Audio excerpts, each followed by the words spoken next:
What's up, jerks? We're gonna make a margarita.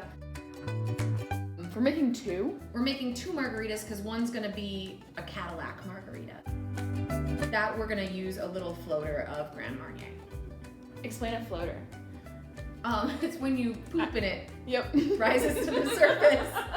Listen, I can't teach you about puberty today. Okay. We're gonna rim the glass first.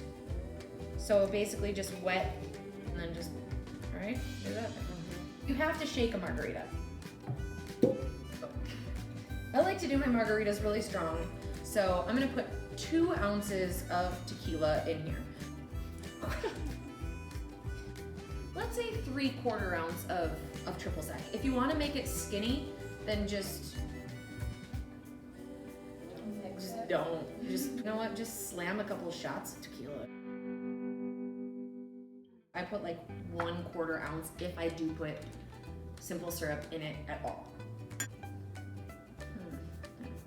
Can I have a sip of my cocktail? 3 to 4 wedges of lime. For me, that's enough. So what makes a margarita yellow at some places? Sour mix. That's gross. That's exactly right. We've never been into sour mix.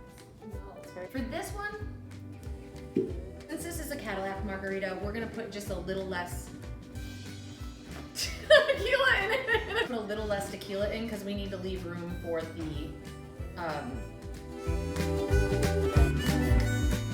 Grand Marnier. Ooh, there we go. Do 1/2 ounce of triple sec. We're gonna squeeze in all of our limes. We shake every margarita, unless it's just tequila, and that's not a margarita. Yes, Grand Marnier. We're just gonna make it a little bit sweeter, and it has that kind of like orange spice. Kind of, hopefully it'll settle around the tops. And then for garnish, lime it up. What do we do with it? Yes, you drink it!